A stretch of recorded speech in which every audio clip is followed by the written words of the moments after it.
हर्षित landmark, सपनों का घर जैसा आप चाहते हैं हम बनाते हैं। 1, 2 एवं 3 BHK ready position flats. Call 9827321321।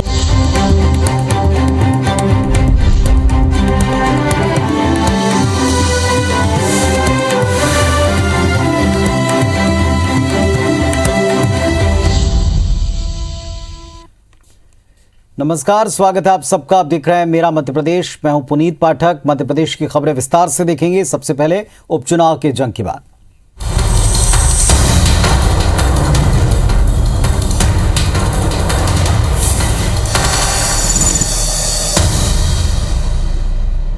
Madhya Pradesh में उपचुनाव का प्रचार चरम पर है। भारतीय जनता पार्टी के दिग्गज नेता प्रचार में पूरी ताकत लगा रहे हैं।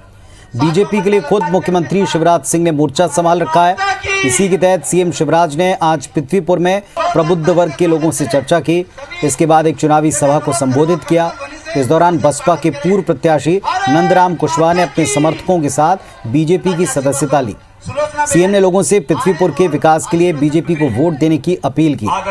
इधर जोबट विधानसभा क्षेत्र के अम्बुआ में मुख्यमंत्री शिवराज सिंह, केंद्रीय मंत्री ज्योतिरादित्य सिंधिया, प्रदेश बीजेपी अध्यक्ष वीडी शर्मा ने एक साथ सभा की। इस दौरान बीजेपी के दिग्गज नेता कांग्रेस पर जमकर बरसे। सिंधिया ने कहा, बड़े भाई और छोटे भाई की जोड़ी ने विकास का बंटा ढार कर दिया था। अब केंद्र में मोदी और प्रदेश में शिवराज के साथ डबल इंजन की सरकार काम कर रही। सीएम शिवराज ने कांग्रेस को आड़े हाथों लेते हुए विकास के वायदे जो अधूरे रह गए उस पर निशाना साधा। सीएम शिवराज ने खंडवा लोकसभा क्षेत्र के पुनासा में चुनावी सभा की और बीजेपी प्रत्याशियों के पक्ष में वोटिंग की अपील की। और आसपास की जनता की, सभा में आई बहनों भाइयों की और मेरे भाई, मध्य प्रदेश के मुख्यमंत्री शिवराज सिंह चौहान के नेतृत्व में आज उन गरीबों के लिए जो कानून बना करके माननीय मुख्यमंत्री शिवराज सिंह चौहान ने हम सबको हक और अधिकार दिया है, जो कमलनाथ की सरकार ने 15 महीने में छीन लिया था। तो आज जो भ्रष्टाचार करके गरीबों को जिन्होंने लाचार किया है, जिन्होंने नया कीर्तिमान मध्य प्रदेश में स्थापित किया था, उनको दरवाजा दिखाने का समय आ चुका है मेरे भाई और बहनों। और जब नर्मदा मैया नहीं आएगी, भाई मामा कपिल धारा के कुएं खुदवा के किसान की एक एक इंच जमीन में सिंचाई की व्यवस्था करेगा। तो ये एक तरफ विकास की गारंटी नंबर 1। दूसरी गारंटी मेरी शिक्षा की गारंटी, पढ़ाई लिखाई की गारंटी। केंद्रीय मंत्री ज्योतिरादित्य सिंधिया ने खंडवा में बीजेपी प्रत्याशी ज्ञानेश्वर पाटिल के पक्ष में चुनावी सभा की। इस दौरान पूर्व सीएम कमलनाथ और कांग्रेस को जमकर घेरा। सिंधिया ने कहा कि कांग्रेस सरकार में लोगों के काम हो नहीं रहे थे। जब उनसे जनहित की बात करो तो गोलमोल जवाब दिया करते थे। सिंधिया ने कहा, जब उन्होंने जनता के मुद्दे के लिए सड़क पर उतरने की बात की तो कहा कि सड़क पर उतर जाओ, तो जनता की खातिर उनकी पूरी सरकार को सड़क पर ला दिया। कई लोगों की प्रवृत्ति होती है वार करने की, आक्रमण करने की, प्रहार करने की। भारतीय जनता पार्टी की प्रवृत्ति है सेवा करने की, आशीर्वाद ग्रहण करने की, देश को बढ़ाने की। रैगांव विधानसभा क्षेत्र के आमा गांव में उमा भारती की सभा का एक वीडियो वायरल हो रहा है, जिसमें वो बीजेपी प्रत्याशी प्रतिमा बागरी को एक नसीहत देती दिखाई सुनाई पड़ी। उमा भारती बीजेपी प्रत्याशी को आगे कर वोट देने की अपील करवा रही थी और तभी प्रतिमा बागरी ने जनता को झुककर प्रणाम किया। इस पर उमा भारती ने उन्हें कहा कि उतना ही झुको जितना चुनाव जीतने के बाद भी झुक सको। अब जरा उठाओ हाथ, सब जने दो आशीर्वाद।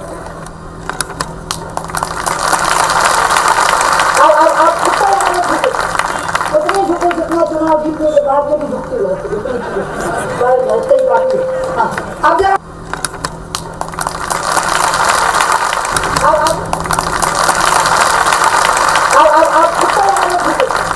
उतने झुके जितना चुनाव जीतने के बाद में भी झुकते रहते। अब जरा उठाओ हाथ, सब जने दो आशीर्वाद। इधर उपचुनाव में कांग्रेस की तरफ से कमलनाथ ने प्रचार का मोर्चा संभाल रखा है। कमलनाथ आज जोबट विधानसभा क्षेत्र के भाबरा पहुंचे, जहां आजाद स्मृति मंदिर पहुंचकर चंद्रशेखर आजाद को श्रद्धांजलि अर्पित की। मंडी ग्राउंड पर चुनावी सभा को संबोधित किया। कहा कि इस बार जोबट की जनता बीजेपी को सबक सिखा कर रही है। कमलनाथ ने कहा कि चुनाव सरकार बनाने बिगाड़ने का चुनाव नहीं, ये चुनाव जोबट की जनता के विकास का चुनाव है।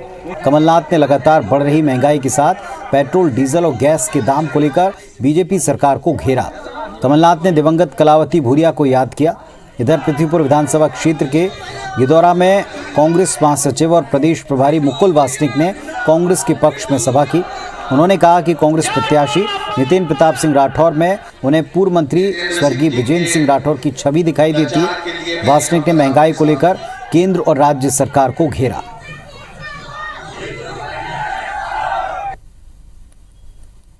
कमलनाथ की सरकार गिराने के काम में लगे थे। कमलनाथ की सरकार जब गिरी उसके 48 घंटे में मध्य प्रदेश में लॉकडाउन लगा। अगर मध्य प्रदेश में लॉकडाउन 8 दिन पहले लगता तो मध्य प्रदेश के कई लोगों की जान बच सकती थी। और इस वक्त हमारे साथ में पूरे दिन का हाल बताने के लिए 3 साथी जुड़ रहे हैं। रैगांव से विजेंद्र पांडे हैं, जोबट से दीपक यादव हैं, पृथ्वीपुर से नासिर गौरी हमारे साथ में जुड़ रहे हैं। सबसे पहले पृथ्वीपुर चलेंगे, नासिर के पास में। नासिर, पूरे दिन का अपडेट बताएं। जाहिर तौर पर चुनावी माहौल बहुत गर्मा चुका है।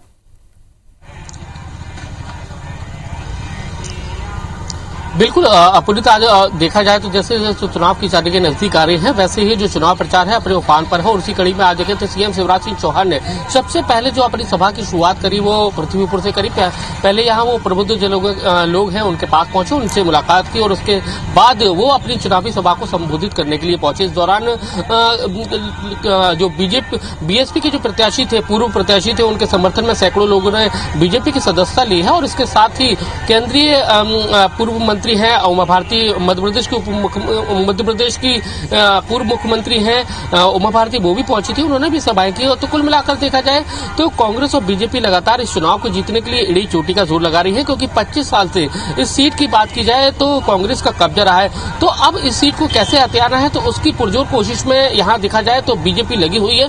लगभग 1 दर्जन से जो ज्यादा मंत्री है शिवराज सरकार के, वो यहाँ पर कैंप किए हुए हैं। बाकायदा जो अलग अलग समाज के लोग हैं, क्योंकि यहाँ पर बुंदेलखंड का एरिया आता है, यानी कि पृथ्वीपुर सीट है बुंदेलखंड की कहलाती है, और वहां पर जातिगत वोट है वो बहुत मायने रखता है। अगर कुशवा समाज है, अहिरवार समाज है, यहाँ पर वोट निर्णायक वोट होता है। अगर एक मुश्त अगर किसी भी पार्टी को या बीजेपी को चला जाए या कांग्रेस को चला जाए तो वो पार्टी जीत जाती है। और कहीं ना कहीं दोनों ही जो दल है, चाहे कांग्रेस हो चाहे बीजेपी, इन वोट बैंक पर उनकी नजर है। और इसी के चलते जो अगर देखा जाए तो बीजेपी ने जो प्रभारी बनाया हुआ है यहाँ का, भारत सिंह कुशवाहा को बनाया गया है मंत्री है, वो लगातार कुशवा समाज की बैठक ले रहे हैं। तो वही दूसरी ओर देखा जाए तो इमरती देवी है जो सिंधिया गुट की समर्थक मानी जाती है, प्रभु राम चौधरी है, प्रद्युमन सिंह तोमर है, यहाँ पर कैंप किए हुए लगातार लोगों के संपर्क में अलग अलग जातियों से संबंध स्थापित करने की कोशिश कर रहे हैं। इसकी मूल वजह यही है कि यहाँ पर जो जातिवाद का फैक्टर है बहुत हावी है, और यहाँ पर कुशवा समाज और अहिरवार समाज का जो वोट बैंक है बहुत मायने रखता है। अगर चला जाए एक वोट पर किसी पे भी तो वो पार्टी जीत जाती है। तो कहीं ना कहीं बीजेपी का टोटल फोकस है कि कैसे भी करके पृथ्वीपुर जो सीट है उसको जीता जाए, क्योंकि 25 साल से यहाँ पर कांग्रेस का शासन था। चलिए, तो बीजेपी ने जमकर पसीना बहाया और लगातार बड़े बड़े नेताओं की सभा की। रैगांव का क्या हाल है? हमारे सहयोगी विजेंद्र पांडे हमारे साथ में जुड़े हैं। विजेंद्र, बताएं पूरे दिन की स्थिति और क्या और किस तरह का माहौल बन रहा है वहां।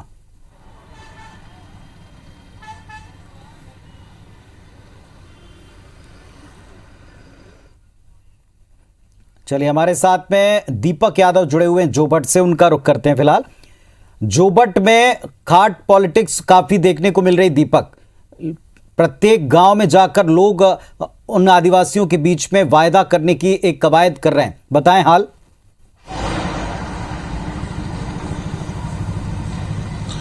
देखिए पुनीत, बिल्कुल चूंकि आज जोबट विधानसभा में तमाम दिग्गजों का डेरा डला हुआ था। सुबह आज पीसीसी अध्यक्ष कमलनाथ ने भाभरा में जनसभा को संबोधित किया, तो वहीं जोबट विधानसभा के आंवला में मुख्यमंत्री शिवराज सिंह चौहान, ज्योतिरादित्य सिंधिया और प्रदेश अध्यक्ष वीडी शर्मा मौजूद रहे। और यहाँ पर तीनों ही नेताओं ने एक एक कर निशाना साधा और लगातार ये बात कही गई कि किस तरीके से कांग्रेस के कार्यकाल में योजनाओं को बंद किया गया था। वीडी शर्मा ने पूर्व मुख्यमंत्री दिग्विजय सिंह को जयचंद बताया, तो वहीं ज्योतिरादित्य सिंधिया ने महिला अपमान की बात को भी उठाया कि किस तरीके से इस उपचुनाव में महिलाओं का अपमान किया जा रहा है। तो वहीं मुख्यमंत्री शिवराज सिंह चौहान ने अपनी योजनाओं के बारे में बताया कि किस तरीके से आदिवासी बहुल इलाकों में विकास कार्यों को बढ़ाया जा रहा है। लेकिन इन सब के इतर चूंकि ये आदिवासी बहुल इलाका और झाबुआ और अलीराजपुर के जो क्षेत्र है, यहाँ पर खाटला बैठक का एक बहुत महत्व होता है। खाटला बैठक यानी कि जो आदिवासी बहुल इलाके हैं, जो बस्तियां हैं, उन बस्तियों के बीच में प्रत्याशी पहुंचते हैं और उनके सामने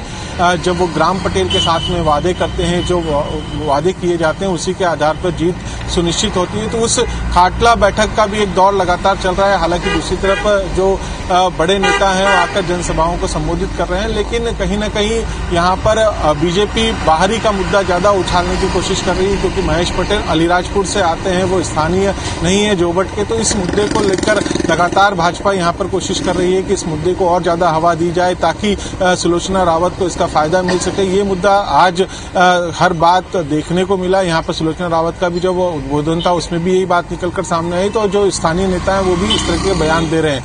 हालांकि चूंकि ये कांग्रेस के प्रभाव क्षेत्र वाली विधानसभा सीट रही है, यहाँ पर कलावती भूरिया यहाँ से विधायक रही थी, जिनका कोरोना काल में निधन हो गया।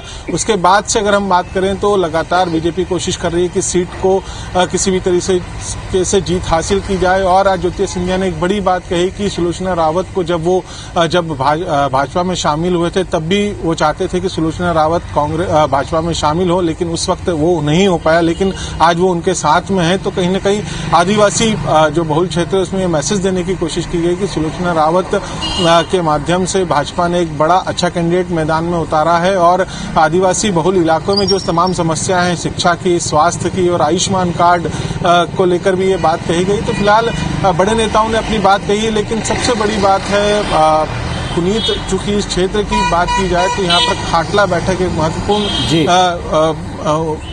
चीज होती है, जिसको लेकर दोनों ही प्रत्याशी अपने अपने स्तर पर बैठकें कर रहे हैं। देखना होगा कि इस खाटला बैठक का और इन तमाम जनसभाओं का क्या असर होता है। लेकिन निश्चित तौर पर जोबट में काफी कांटे की टक्कर है और तमाम दिग्गजों का जमावड़ा इस वक्त जोबट विधानसभा में लगा हुआ है। चलिए, और हमारे साथ में रैगांव से विजेंद्र पांडे भी जुड़ गए। विजेंद्र, अगर मेरी आवाज आपको मिल पा रही है, बताएं पूरे दिन का किस तरह कैंपेन चला और क्या माहौल बन रहा है वहां?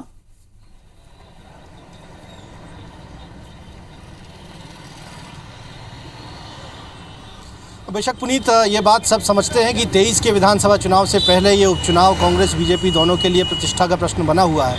यही वजह है कि ये जो राजनीतिक युद्ध है वो बहुआयामी है। एक तरफ ग्राउंड जीरो पर चुनावी मैदान में धुआंधार जनसंपर्क किया जा रहा है और सभाएं की जा रही हैं, दूसरी तरफ तमाम सियासी आरोप प्रत्यारोप लगाए जा रहे हैं और तीसरी जो महत्वपूर्ण बात है वो रणनीतिक मोर्चे पर इस युद्ध को लड़ा जा रहा है, सियासी इस लड़ाई को लड़ा जा रहा है। जिस तरह से खासतौर पर बीजेपी की अगर हम जिक्र करते हैं, आज फिर नारायण त्रिपाठी के साथ प्रदेश भाजपा अध्यक्ष बी डी शर्मा ने एक बंद कमरे में 1-to-1 मुलाकात की और इस मुलाकात के बाद नारायण त्रिपाठी वी डी शर्मा के साथ नजर आए और दावा भी वी डी शर्मा ने किया कि इस चुनाव में पूरी तरह से नारायण त्रिपाठी पार्टी के साथ हैं। मंच पर भी वो दिखेंगे और पार्टी के लिए काम भी करेंगे। वहीं कांग्रेस की अगर बात की जाए तो वो भी न सिर्फ छोटी छोटी नुक्कड़ सभाओं पर ज़्यादा यकीन कर रही है, बल्कि एक नई योजना के तहत पीसीसी के ज़रिए तमाम बूथ कार्यकर्ताओं से सीधे फ़ोन पर भी चर्चा की जानी है। बीजेपी ने चुनाव में भीतरघात ना हो इसके लिए हर बूथ पर बाहरी सदस्य को नियुक्त किया है। तो इस तरह की रणनीतियां जो हैं वो बनाई जा रही हैं। आज अगर रैगांव की बात करते हैं तो आज रैगांव के इस सियासी समर में कोई बड़ी राजनीतिक सभाएं तो नहीं हुई, लेकिन रणनीतिक मोर्चे पर बीजेपी की ओर से लगातार ये संगठनात्मक बैठकें जो है वो की जा रही हैं, जिसमें वी डी शर्मा का दौरा भी, प्रदेश अध्यक्ष का दौरा भी शामिल है। वहीं अगर कांग्रेस की बात की जाए तो एक तरह से मैराथन प्रचार यहाँ पर पूर्व नेता प्रतिपक्ष अजय सिंह राहुल की ओर से किया जा रहा है। उनकी ओर से भी तमाम आज नुक्कड़ सभाएं की गई। कल फिर मुख्यमंत्री शिवराज सिंह चौहान रैगांव में सतना में रात गुजारने जा रहे हैं। जो अब तक सूत्रों से जो जानकारी है उसके मुताबिक यहाँ पर भी सतना में मुख्यमंत्री शिवराज सिंह चौहान संगठनात्मक बैठकें कर सकते हैं और ख़ासतौर पर चुनाव प्रभारी और पार्टी पदाधिकारियों के साथ रणनीतिक मोर्चे पर कुछ अहम चर्चाएं कर सकते हैं। और जाहिर सी बात है ये चर्चाएं भी गोपनीय होने जा रही हैं। उसके बाद कल सीएम शिवराज यहाँ सतना में ही रात गुजारेंगे और फिर 27 अक्टूबर को कोठी, जो कि रैगांव में आता है, यहाँ एक विशाल आम सभा को संबोधित करेंगे। तो तमाम तरह की रणनीतियाँ जो हैं वो बनाई जा रही हैं। कल मुख्यमंत्री शिवराज सिंह चौहान के अलावा गृह मंत्री नरोत्तम मिश्रा भी बीजेपी की तरफ से चुनाव प्रचार की यहाँ पर कमान संभालने जा रहे हैं। वो भी यहाँ पर 2 आम सभाओं को संबोधित करेंगे। तो माना जा सकता है कि कई मोर्चों पर ये जो युद्ध लड़ाया जा रहा है, तो जैसे जैसे इलेक्शन डे, पोलिंग डे नज़दीक आ रहा है, वैसे वैसे ये पूरा जो सियासी मंजर है वो दिलचस्प होता जा रहा है। जी चलिए, तो बस अब कुछ दिन बचे हैं और इसीलिए प्रचार में अपनी पूरी ताकत दल लगा रहे हैं और जहां जिस इलाके में जिस तरीके से समीकरण बन सकते हैं बनाए जा रहे हैं। शुक्रिया आप सबका पूरे अपडेट के लिए। चलिए देखते हैं अभी की बिग न्यूज।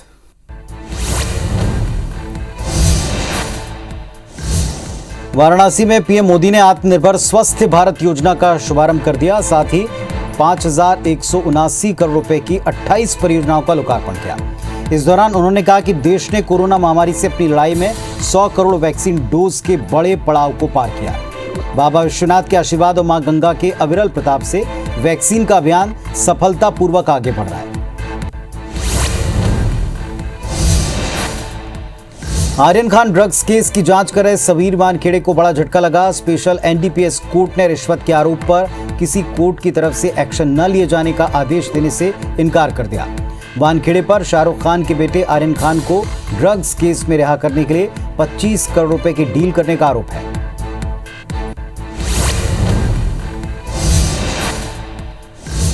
समीर वानखेड़े के खिलाफ एनसीपी नेता नवाब मलिक ने मोर्चा खोल दिया। मलिक लगातार वानखेड़े पर सवाल उठा रहे हैं। उन्होंने वानखेड़े पर आरोप लगाया कि उन्होंने अपनी जाति और धर्म की सच्चाई सबसे छिपाई। मलिक ने ट्विटर पर एक दस्तावेज की तस्वीर पोस्ट करते हुए लिखा कि फर्जीवाड़ा यहीं से शुरू हुआ।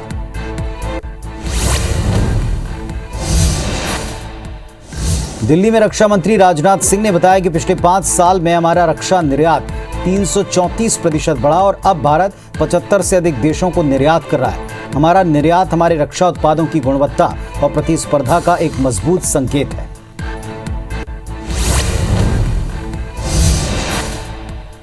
पंजाब के मुख्यमंत्री चरणजीत सिंह चन्नी ने कहा कि पंजाब सरकार राज्य में बीएसएफ के अधिकार क्षेत्र को भारत पाक से 50 किलोमीटर तक बढ़ाने वाले केंद्र के आदेश के खिलाफ सुप्रीम कोर्ट जाएगी। साथ ही जल्दी इस आदेश को रोकने के लिए विधानसभा में प्रस्ताव पारित किया जा सकता है।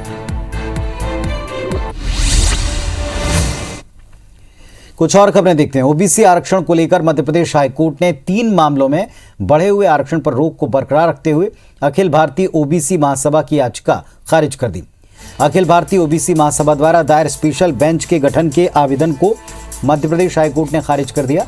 मध्य प्रदेश हाईकोर्ट ने ओबीसी आरक्षण मामले की सुनवाई के दौरान ये साफ कर दिया कि इस मामले में उसके द्वारा अलग से कोई अंतरिम आदेश पारित नहीं होगा, बल्कि अंतिम रूप से प्रकरणों का निराकरण आदेश दिया जाएगा। इसके साथ ही 6 दिसंबर 2021 से इस मामले की नियमित रूप से सुनवाई की जाएगी। आज इस सुनवाई के दौरान सभी पक्षों ने ओबीसी आरक्षण के मुद्दे पर अपनी अपनी दलीलें दी।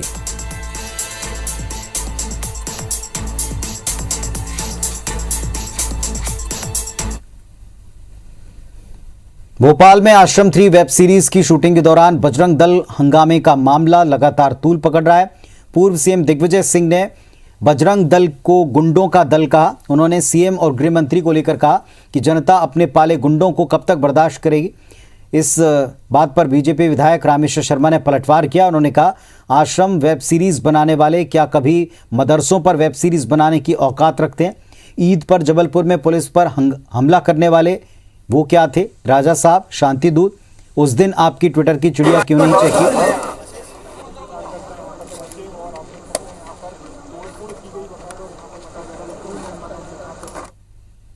नमस्कार। बजरंग दल पूरे देश में और विशेषकर मध्य प्रदेश में अपराधियों का संगठन बन चुका है। जो लोग आपराधिक प्रवृत्ति के हैं, उन्हें पूरे तरीके से भारतीय जनता पार्टी के नेताओं और प्रशासन का संरक्षण है। तो इस बुलेटिन में फिलहाल इतना ही, लेकिन जाने से पहले आपको बताएं कि कैंसर एक ऐसी बीमारी है जिसके लक्षणों की पहचान जितनी जल्द हो जाए उतनी जल्दी रिकवरी हो सकती है, इसके चांस होते हैं। और ऐसे महिलाओं जिनमें ब्रेस्ट कैंसर है उनको भी कई तरह के अवेयरनेस प्रोग्राम से जोड़ा जा रहा है। कैंसर लाइलाज नहीं है, जागरूकता के जरिए सजग रहकर हम कैंसर पर विजय प्राप्त कर सकते हैं।